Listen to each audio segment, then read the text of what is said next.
Ako'y nabahala sa aking nakita sa Facebook. Ganito na ba ngayon ang politika sa Pilipinas at nagkakapersonalan na? Mabuti sana kung tayo-tayo na lang ang nagbabardagulan. Pero yung itatag mo ang pulis sa ibang bansa para lang ipagkanuno ang kapwa mo Pilipino? Tama pa ba yun? Tayo na lang magbardagulan sa politika. Pero yung ipagkanuno mo ang kapwa mo Pilipino na ikinasasaya mo pa? Tama pa ba yun? Bago natin umpisahan ang aking nasaksihan o nakita sa Facebook, magpapakilala po muna ako. Isa po akong tao.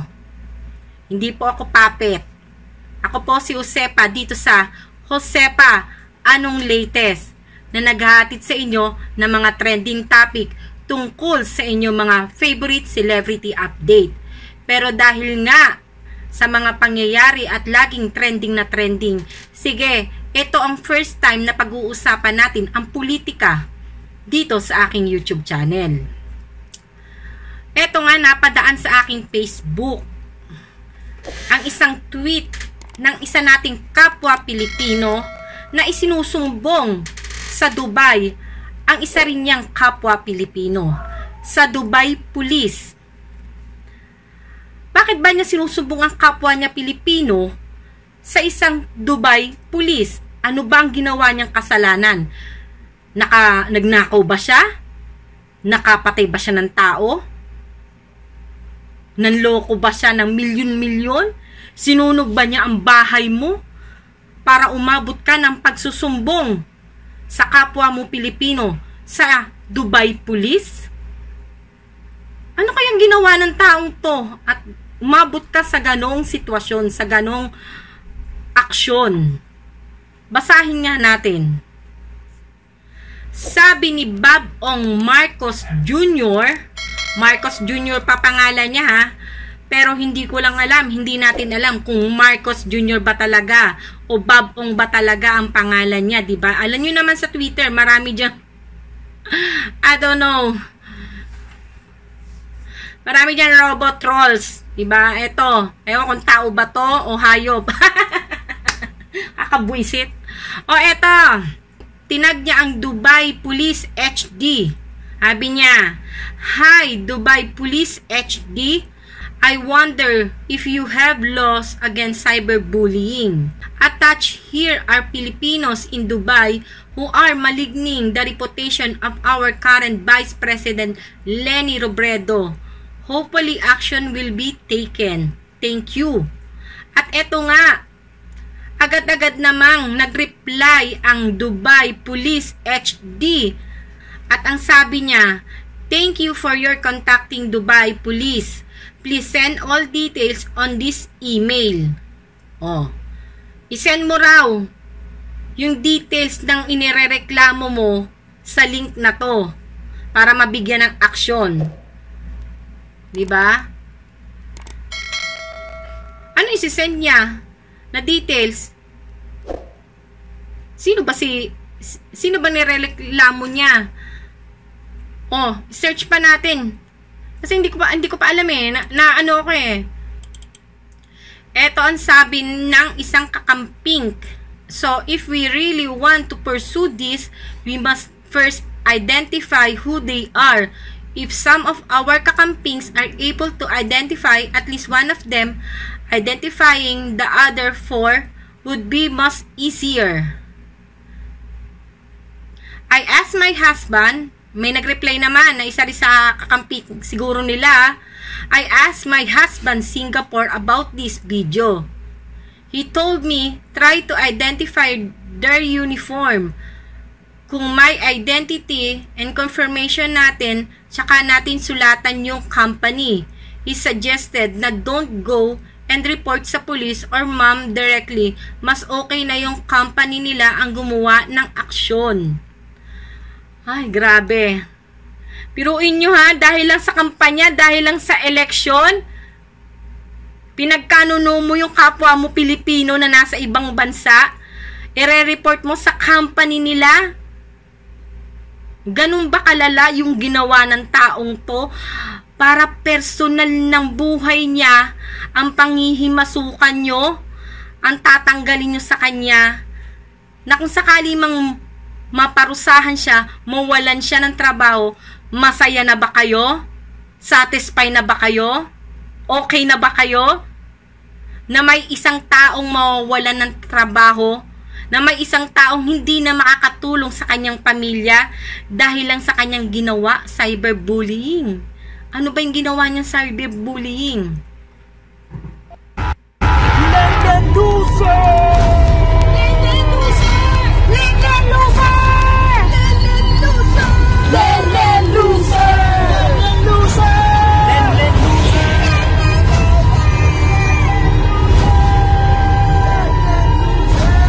Lenden loser! Lenden loser!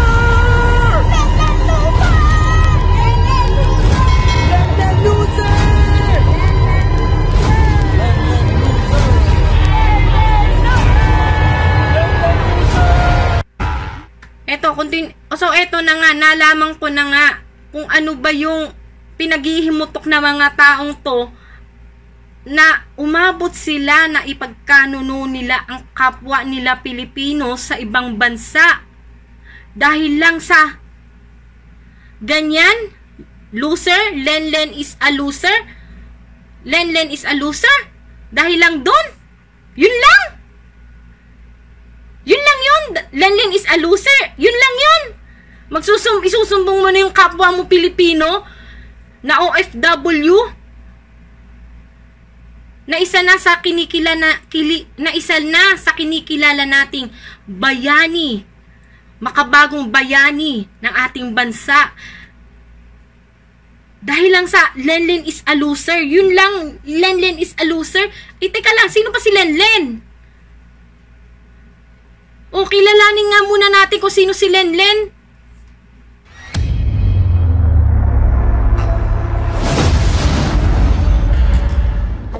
What the heck? Yun ang ire-report nyo sa pulis? Sa pulis ng Singapore? Sa pulis ng Dubai? Yun yung link? Lenlen is a loser? Pag tinanong ko sino ba yung Lenlen, makikita puppet?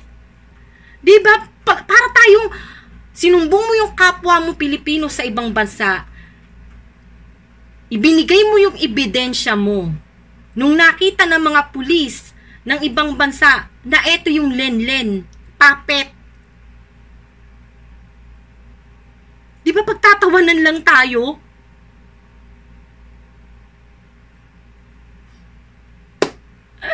Kinain na kayo ng sistema. Sobrang hatred na ang ginagawa ng nangyayari.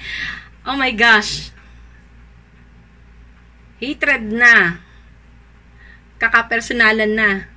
Puppet si Lenlen. Di ba, meron din naman kayong segment na ganyan. Meron din namang ano ano bang tawag dito? Meron din naman kayong Aling Nena Sari-Sari Store, di ba? Yung nagkukwentuhan kayo doon, di ba? Ay, Diyos Mariosep.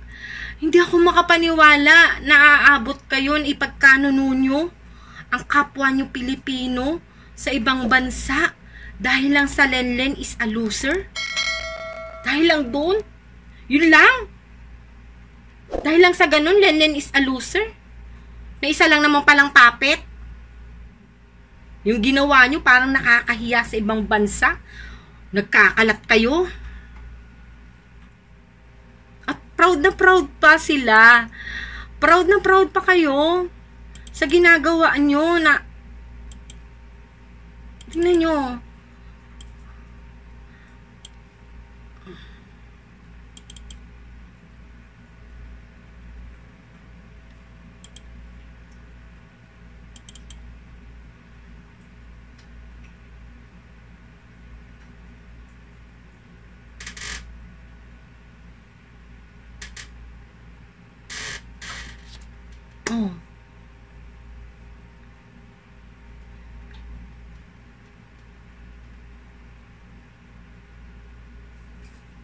O eto, hindi siya nakontento.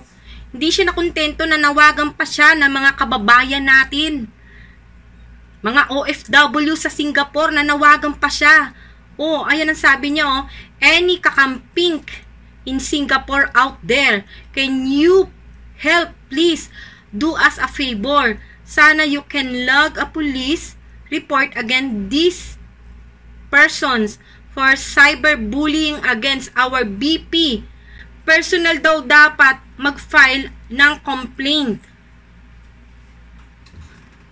I can't believe this.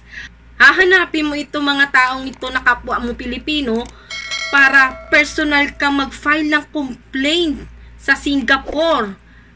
Ipagkakanuno mo yung kapwa mo, tapos ang ipapakita mong evidence na nagsa-cyberbullying itong mga to, syempre ipapakita mo sino ba yung binubully nila, tapos makikita ng Police Singapore na yung Lenlen is a puppet. Tapos ang sinasabi mo, BP, Vice President ng Pilipinas. Eh, ang pangalan ng Vice President ng Pilipinas is Leni Robredo, di ba? Paano siya naging si Lenlen? Puppet green ba ang tingin mo sa kanya? Di ba? Kasi kung hindi naman puppet ang tingin mo sa kanya, bakit ka naniniwala sa kanila? Di ba? Si Marcos, si BBM, ang tawag nyo kay Marcos, di ba? Lagi nyo sigaw, diktador, magnanakaw, oh, kung ano-ano pa, di ba? Pinapatulan ba kayo? Eh, kayo na lang ata naniniwala dun na magnanakaw, na diktador. Kayo na rin lang naman ang naniniwala dun. Kasi ilang hukuman na yung nagbasura niyan eh. Supreme Court, ilang beses nang binasura yung nirereklamo yung magnanakaw. Maging sa ibang bansa, binasura din yan. Oh, eh marunong pa kayo sa batas. Diba? Bakit pa tayo may batas kung hindi rin naman kayo naniniwala? Diba? Oh. Diba? Ang ating Vice President is a lawyer. Alam na mga abogado na kapag ang isang taong inaakusahan mo ay not guilty o hindi pa napapatunayang guilty, ay hindi mo siya pwedeng pagbintangan ng magnanakaw o mamamatay tao hanggat hindi siya napaparusahan, hanggat hindi napapatunayan, hanggat hindi sinasabi ng isang judge na you are guilty. Diba? Ilang beses nang binasura. Oh. Biruin mo, namumuno pa sa atin noon. Sino? Aquino. Ilang Aquino na yung naupo. Oh, napakulong ba? Napatunayan bang magnanakaw ang mga Marcos? O di ba laging dismiss, laging binabasura? O hindi naman natin pwedeng gawing ebidensya yung tabloid. Hindi naman natin pwedeng gawing ebidensya yung napapanood natin sa balita, sa news, di ba? Eh sila, meron silang dokumento. May papeles sila na nagpapatunay na ang kanilang, na yung sinasabi nyong nakaw, eh ari-arian naman pala talaga nila. Pinaghirapan nila yun. Pinaghirapan ni Ferdinand Marcos yun nung nabubuhay pa siya, nung kabataan pa niya. Dahil ang binabayad sa kanya bilang isang magaling na abogado ay gold. Di siya nagpapabayad ng pera, gold. Oh, tapos meron siyang kasamahan, tig 30% ang binabayad sa kanilang gold, ang porsyento, tig 30%. Nung namatay yun, ipinamana pa kay Ferdinand Marcos yun. Di bali, 60% na ang napunta sa kanya. Ganun na siya kayaman. Baka nga mas mayaman pa siya sa Pilipinas. Kaya, nanakawin niya sa Pilipinas. Paano mo masasabi nagnakaw siya sa Pilipinas? Eh, ang dami niyang naipatay yung karsada. Ang dami niya napatay yung hospital. Ganun ba yung nagnakaw? Yung ba yung sinasabi niyo nagnakaw? Ang daming napatayo na. Hanggang ngayon, maging sa future, baka nga patay na tayo. Andiyan pa yung napatayo ng mga Marcos. Pinakikinabangan pa rin ng generation, ng mga susunod-sunod pang mga generation, di ba? First time kong magkomento, first time kong gumawa ng vlog tungkol sa politics, kasi masyadong toxic ang politics. Sobrang toxic ang politics. Pero dahil nakita ko yung sinumbong mo, yung kapwa mo Pilipino sa ibang bansang OFW para matanggalan ng trabaho, Pinagkanuno mo yung kapwa mo Pilipino. Pilipino ka? 'Di ba? Parang di na makatao 'yun. 'Di ba? Parang ano, sobra na yung ganun. Sa totoo lang, sobra na. Buti sana kung yung taong sinumbong nyo pumatay ng tao, nagnakaw, sinunog yung bahay mo. Maiintindihan ko pa yung galit na nararamdaman mo kung saan ka nanggagaling eh. Pero dahil lang sa Lenlen is a loser, yun lang yon. Yun na yun. Tatanggalan mo na ng trabaho ng hanap buhay yung mga OFW.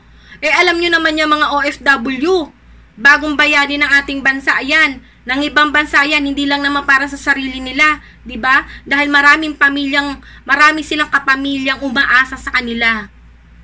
Pero dahil lang sa Lenlen is a loser na para tatanggalan nyo sila ng kabuhayan. Ganun ba kalala yung ginawa nilang kasalanan na dinaig pa nila ang pumatay ng tao, dinaig pa nila yung nagnakaw, dinaig pa nila yung sunugin yung bahay mo. 'Di ba? My gosh. Pairali naman minsan natin 'to. 'Di ba? Pairali natin 'to sa kayong ating pagiging Pilipino, malasakit sa isa't isa. 'Di ba? Wala na yung malasakit. Sobra na yung hatred.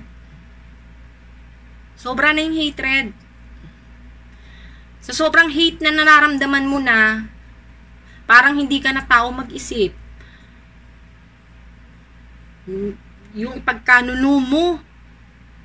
Diba? Ipagkanuno mo yung kapwa mo Pilipino sa ibang bansa dahil lang sa Lenlen is a loser. Oh my gosh. I can't believe that.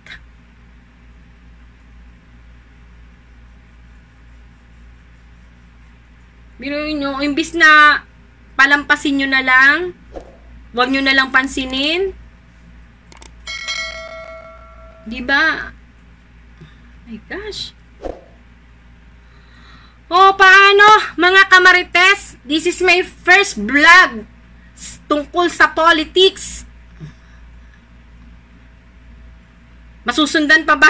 Kasi parang hindi ko talaga kaya pag-usapan ng politika kasi na-high blood talaga ako. Kasi parang hindi na makatao yung ginagawa natin, di ba? Dahil lang sa Lenlen is tapos pag pinakita mo, sino ba yung Lenlen, sabihin sa'yo ng pulis ng Singapore, ng Dubai, o kung sino man yung mga bansang nandoon sa video na yon. Pag sinabi sa'yo ng pulis, saan ba yung video sinasabi niyang cyberbullying? Oh, si Sen yung ganyan. Ito po yung cyberbullying na video. Yan po yun. Oh, nung pinanood ng pulis, Lenlen is a loser. Lenlen. Oh, isa-search ngayon. Papanoorin ng pulis ng ibang bansa. Sino ba yung Lenlen? Sabi, Vice President daw ng Pilipinas. Eh, hindi naman Lenlen ang pangalan no, kundi Leni Robredo, diba? Tapos makikita ng pulis puppet yung Lenlen. Na yung video yon, na yung channel na yon, ay parang ano lang naman yun. Parang kagaya din na ginawa ng mga kakamping. Diba yung tindahan ni Aling Leni. Oh, parang ganun din naman yun. Oh, kwento-kwentuhan lang. Oh, sa mga hindi pa nakasubscribe dyan at medyo nagustuhan ng video ko at hindi, mag-subscribe pa rin kayo. Para masundan natin tong video to ng politics, diba? Tapos i-click nyo lang like at saka yung ring button. Siyempre, especially na yung ring button para lagi kayong updated sa mga susunod na video ko. Okay? Paano mga kamarites? Maraming salamat sa inyong panonood. Hanggang sa susunod na trending topic na ating pag-uusapan dito sa aking YouTube channel. Maraming salamat. Paalam!